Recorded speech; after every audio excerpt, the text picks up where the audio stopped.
warahmatullahi wabarakatuh. Kami dari Kelompok 2. Di sini kami akan mempresentasikan hasil diskusi kami terkait bab 3 dan bab 4. Yuk saksikan videonya.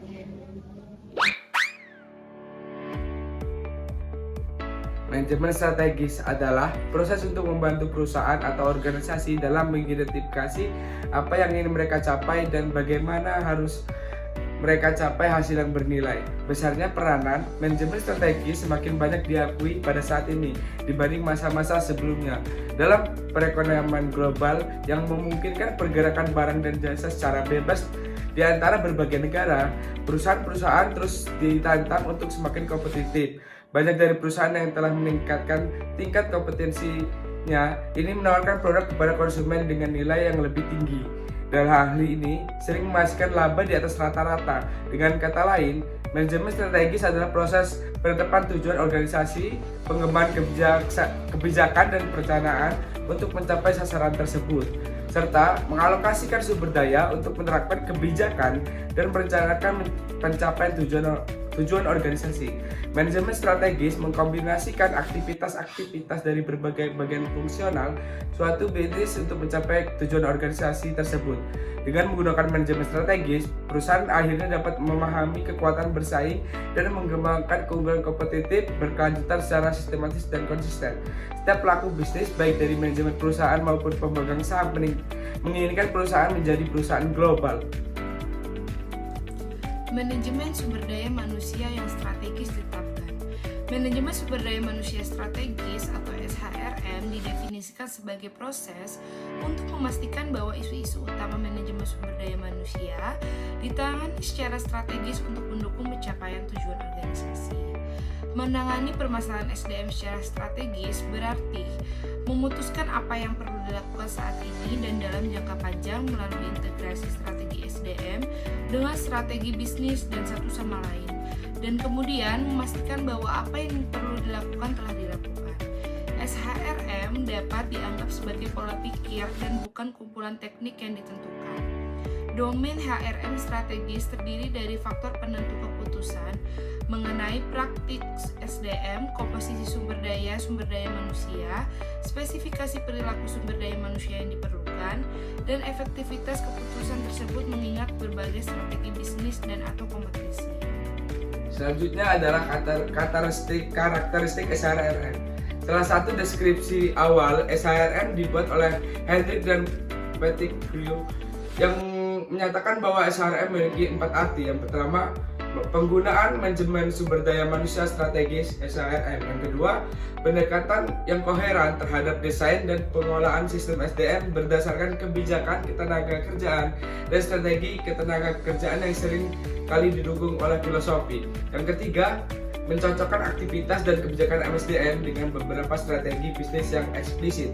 Yang terakhir, melihat orang-orang dalam organisasi sebagai sumber daya strategis untuk mencapai keunggulan kompetitif.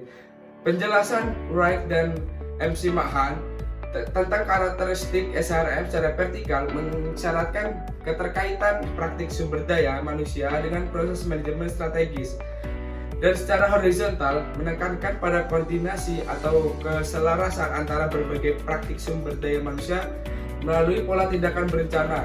Mereka membuat daftar 4 model teoritis atau kelompok model berikut yang memenuhi pengoperasian SHRM. Yang pertama, pandangan perusahaan yang berbasis sumber daya adalah bahwa berbagai sumber daya dalam suatu organisasi termasuk sumber daya manusianya yang menghasilkan karakter unik dan menciptakan keunggulan kompetitif.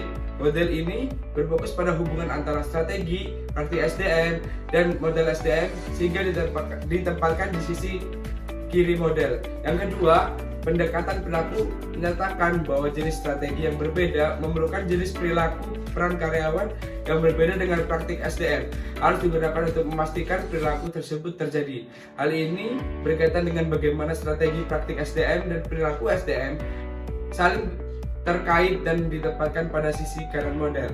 Yang ketiga, model biaya cybernetik dan transaksi menguji hubungan antara strategi praktik SDM dan kumpulan modal SDM serta perilaku SDM, dan oleh karena itu ditempatkan di pusat model. Model cybernetik menggambarkan organisasi sebagai sistem input, output, yang terlibat dalam transaksi dengan lingkungannya. Masukan dapat dianggap sebagai keterampilan dan kemampuan, pengeluaran sebagai perilaku, dan keluaran sebagai kinerja dan hasil.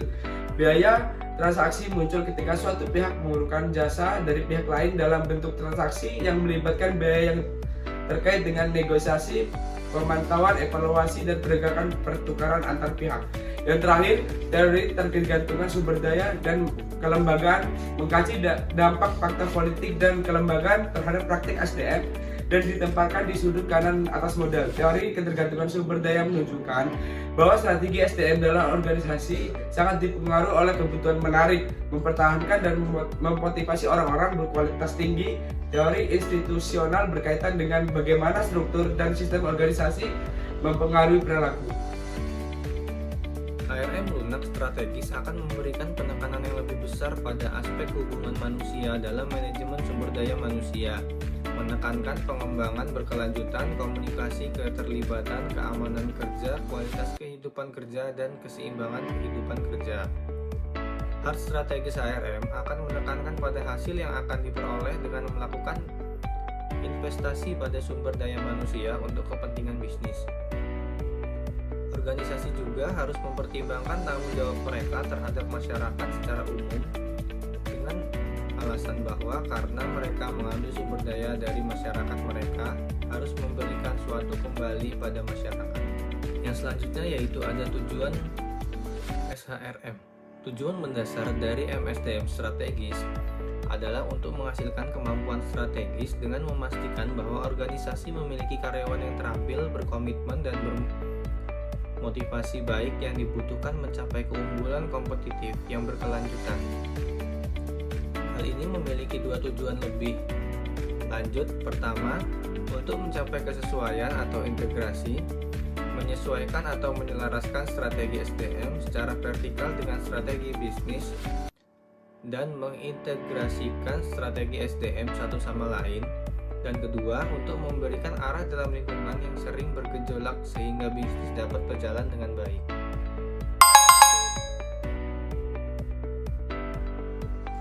Membahas kemunculan konsep manajemen sumber daya manusia strategis (SHRM) di tahun 1980-an dan perkembangannya hingga saat ini. Fokus awal bab ini adalah membahas perkembangan konsep pentingnya kesesuaian strategis integrasi vertikal dan juga horizontal, koordinasi atau kesesuaian di antara berbagai praktik manajemen SDM. Fokus awal SHRM, kesesuaian vertikal, menghubungkan SDM dengan strategi perusahaan. Perkembangan konsep diakui pentingnya kesesuaian horizontal dan juga penolakan di konfigurasi yang melibatkan keduanya. Dampak pada kinerja. Dampak SHRM ke kinerja perusahaan adalah fokus pada implementasi. Pentingnya implementasi dan juga praktik nyata SHRM, pendekatan multi pemangku kepentingan melibatkan berbagai pihak dalam pengambilan keputusan SHRM. Sifat perkembangan SHRM tidak linear. Berbagai konsep muncul bersamaan, terkadang seperti proses yang melingkar. Selanjutnya ada dinamis. SHRM harus terus berkembang dan juga beradaptasi dengan perusahaan, lingkungan, bisnis, dan juga teori manajemen. Yang kedua ada kompleks. Melibatkan berbagai faktor seperti strategi organisasi, budaya, teknologi, dan juga sumber daya manusia. Yang ketiga ada multidisiplin. Menggabungkan berbagai disiplin ilmu seperti manajemen, psikologi, sosiologi, dan juga ekonomi. 4. Ada kontroversial. Ada perdebatan mengenai efektivitas dan juga implementasi SHRM dalam praktik. Yang kelima ada berkelanjutan. Pengembangan SHRM akan terus berlanjut dan munculnya teori-teori praktik yang baru. Selanjutnya itu fokus pada integrasi vertikal atau kecocokan. Dalam vertikal integrasi, perusahaan mengakuisisi atau bergabung dengan bisnis lain dalam rantai pasokannya, seperti pemasok, pabrik, atau distribusi.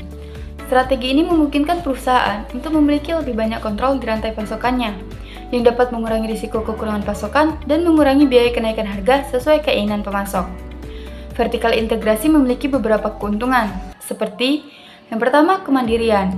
Memiliki pemasok dan fasilitas produksi memungkinkan perusahaan lebih banyak fleksibilitas untuk merespon perubahan di pasar. Yang kedua, kontrol kualitas. Dengan kontrol lebih banyak di rantai pasokan, perusahaan dapat memastikan kualitas produk yang lebih tinggi. Yang ketiga, biaya skala ekonomi. Vertikal integrasi dapat menciptakan skala ekonomi karena menyatukan berbagai tahap produksi yang dapat meningkatkan efisiensi dan mengurangi biaya rata-rata jangka panjang. Tetapi, vertikal integrasi juga memiliki beberapa kelemahan, seperti modal yang besar, risiko kekurangan pasokan, dan kemungkinan hilangnya fokus pada bisnis utama. Materi selanjutnya adalah menyadari pentingnya kesesuaian horizontal serta kesesuaian vertikal. Barth dan Mesolam 1998 memperluas pengertian kesesuaian dengan memasukkan komponen vertikal dan horizontal. Vertical fit adalah menyelaraskan praktik-praktik SDM perusahaan dengan strateginya, sedangkan horizontal fit adalah menyelaraskan praktik-praktik SDM perusahaan satu sama lain, sehingga memungkinkan mereka untuk saling memperkuat satu sama lain, sebuah proses yang kemudian dikenal dengan istilah bundling. Pentingnya kesesuaian horizontal sebagai sarana untuk mencapai kinerja karyawan yang tinggi juga muncul dalam tulisan Wright dan McMahon 1992 dan McDuffie 1995. Pandangan tentang pengembangan strategi SDM, best fit atau best practice. Deleri dan Rothy 1996 memimpin perdebatan dengan mengidentifikasi 3 perspektif manajemen sumber daya manusia. Yang pertama ada perspektif universalistik, yang kedua ada perspektif kontingensi, yang ketiga ada perspektif konfigurasional. Selanjutnya mengenai pendekatan best practice. Pendekatan best practice ini mengedepankan penerapan praktik terbaik industri secara universal. Pendekatan ini meyakinkan bahwa ada model-model dan metode yang telah terbukti berhasil di berbagai konteks organisasi. Berikut merupakan beberapa praktik terbaik yang terkenal yang dihasilkan oleh Weber tahun 1990. Yang pertama ada jaminan pekerjaan, yang kedua ada perekrutan selektif, yang ketiga ada tim yang dikelola sendiri, selanjutnya yang keempat ada kompensasi tinggi yang tergantung pada kinerja. Selanjutnya yang kelima ada pelatihan untuk menyediakan tenaga kerja terampil dan termotivasi. Kemudian yang keenam ada pengurangan perbedaan status, yang ketujuh atau yang terakhir ada berbagi informasi. Sesuai dengan teori kontingensi yang menekankan pentingnya interaksi antara organisasi dan individu, sehingga apa yang dilakukan oleh organisasi itu bergantung pada konteks di mana mereka beroperasi. Sulit untuk menerima bahwa ada sesuatu yang disebut praktik terbaik universal. Apa yang berhasil dengan baik di satu organisasi tidak selalu berhasil dengan baik di organisasi lain, karena kemungkinan tidak sesuai dengan strategi, budaya, gaya manajemen, teknologi, maupun praktik kerja. Selanjutnya, pendekatan best fit. Pendekatan best fit ini lebih menekankan pentingnya menyesuaikan strategi sumber daya manusia dengan konteks spesifik organisasi, yang artinya strategi ini dirancang untuk mempertimbangkan karakteristik unik, struktur, dan juga kebutuhan organisasi. Terdapat 3 bagian dalam pendekatan best fit, yaitu model siklus hidup, best fit dan strategi kompetitif, dan juga ada konfigurasi strategis. Nah, pada model siklus hidup ini sendiri terdapat 4 tahap utama dalam perkembangan suatu organisasi. Yang pertama ada startup. Startup berfokus pada pengembangan produk atau layanan, membangun pangsa pasar dan juga mencari pelanggan. Yang kedua ada tahap pertumbuhan. Nah, pada tahap ini peningkatan penjualan, perluasan pangsa pasar, dan juga peningkatan keuntungan menjadi fokus utama. Yang ketiga ada tahap kematangan, di mana tahap ini berfokus mungkin beralih ke efisiensi operasional, diversifikasi produk, atau ekspansi internasional.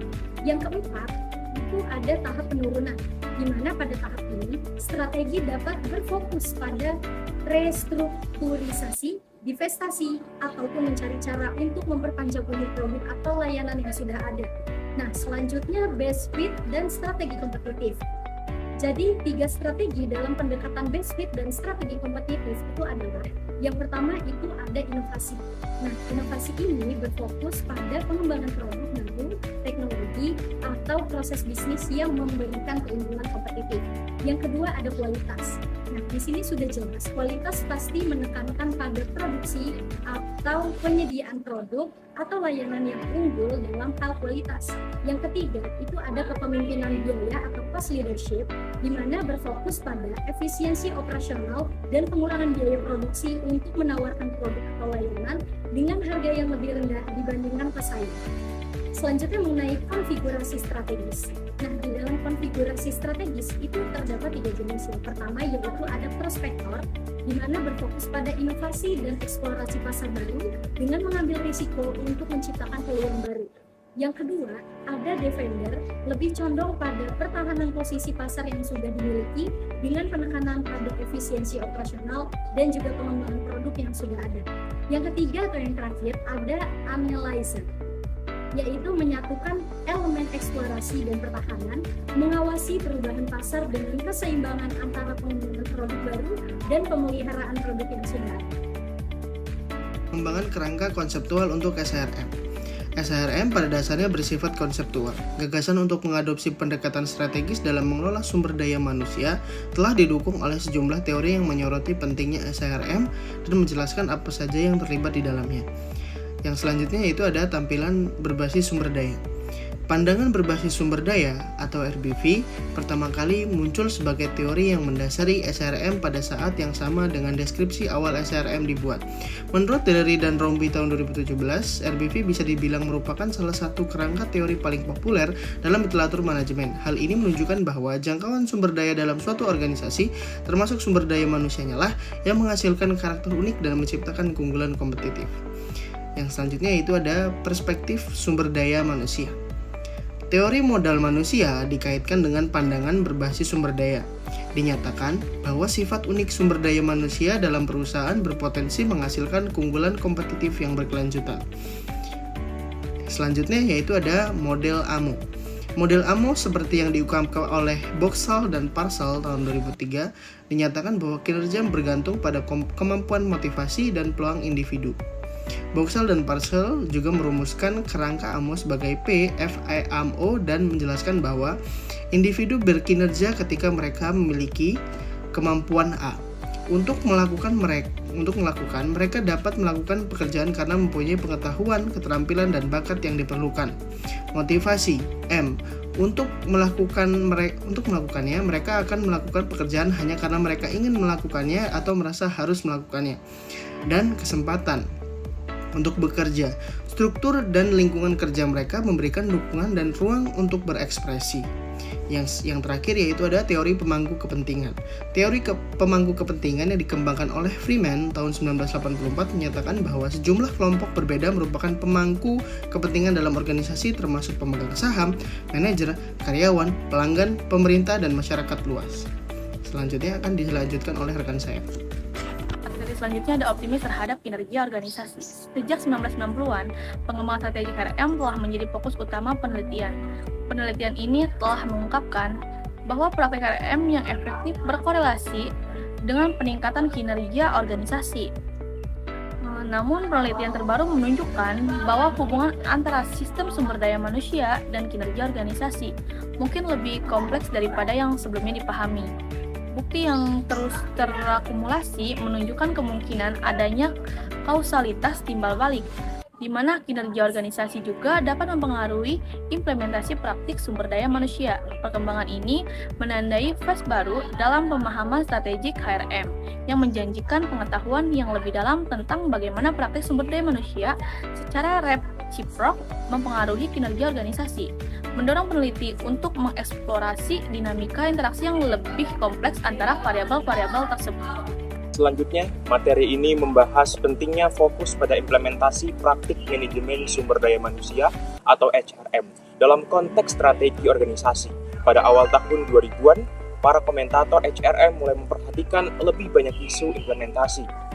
Mereka menyoroti bahwa praktik-praktik yang diinginkan dalam manajemen sumber daya manusia atau SHRM mungkin berbeda dari apa yang benar-benar terjadi di lapangan. Hal ini menunjukkan bahwa hanya mengandalkan dengan apa yang dinyatakan dalam teori atau kebijakan mungkin tidak cukup. karena implementasi yang efektif dari praktik-praktik tersebut penting untuk mencapai hasil yang diinginkan. Selanjutnya, sebagaimana yang diobservasi oleh Lenick, Hall, dan rekan-rekannya pada tahun 2009. Konstruksi garis panduan yang jelas bagi karyawan mengenai tujuan strategis organisasi memberikan wawasan yang lebih dalam proses implementasi. Jika karyawan tidak memahami atau tidak tahu bagaimana cara berkontribusi terhadap tujuan strategis, mereka kemungkinan besar tidak akan efektif dalam melakukannya. Yang selanjutnya ada pendekatan multi pemangku kepentingan. Pendekatan dalam pengambilan keputusan manajemen yang melibatkan berbagai pihak yang memiliki kepentingan atau stakeholder yang berbeda dalam suatu masalah atau proyek bertujuan untuk memastikan bahwa keputusan atau tindakan yang diambil mempertimbangkan kepentingan semua pihak yang terlibat. Dalam buku kalangan Michael Armstrong, Armstrong Handbook of Strategic Human Resource Management, Improve Business Performance or Strategic People Management, peneliti awal seperti Schuller dan Jackson 1987 yang menyarankan bahwa satu-satunya pemangku kepentingan yang penting adalah pemegang saham. Kemudian Kaufman 2015 mencatat bahwa sebagian studi Human Resource Management Strategy menetapkan penekanan utama pada hasil kinerja organisasi, termasuk kinerja keuangan perusahaan. Perkembangan terkini telah memberikan lebih banyak perhatian pada argumen yang mendukung pendekatan multi pemangku kepentingan dengan fokus khusus pada kesejahteraan karyawan. Berikutnya yaitu apa yang terjadi pada SHRM. Kesimpulan berikut dicapai oleh Kaufman tentang apa yang telah terjadi pada SHRM dalam 30 tahun sejak Beer et al. Dan Combrun et al. Menerbitkan buku HRM perintis mereka. Konseptualisasi dasar SHRM tetap sama selama 3 dekade. Elemen sentral adalah HRM sebagai komponen manajemen orang organisasi, pandangan sistem holistik struktur HRM individu dan praktek, perspektif strategis tentang bagaimana sistem HRM terbaik dapat mempromosikan tujuan organisasi, HRM keselarasan sistem dengan strategi organisasi dan integrasi praktek dalam sistem, dan penekanan pada manfaat jangka panjang dari modal manusia atau komitmen tinggi sistem HRM. Tetapi, tinjauan literatur SHRM oleh Delry dan Rompi mengarah pada kesimpulan bahwa bidang ini berputar-putar saat berkembang. Mereka menyarankan bahwa upaya untuk menjelaskan kotak hitam antara praktik HRM dan kinerja perusahaan telah menunjukkan bahwa sumber daya manusia setidaknya sebagian merupakan hubungan antara praktik HRM dan kinerja perusahaan. Tapi tidak ada yang baru dalam hal ini. Peneliti SHRM seperti Barney dan Bright mencatat hubungan ini sejak awal. Delry dan Rompi berpendapat bahwa ini membawa lingkaran penuh lapangan ke pencarian dasar untuk menentukan praktik HRM dan kombinasinya yang terkait dengan tingkat efektivitas organisasi yang lebih tinggi. Terima kasih telah menonton video kami akhiri. Wassalamualaikum warahmatullahi wabarakatuh.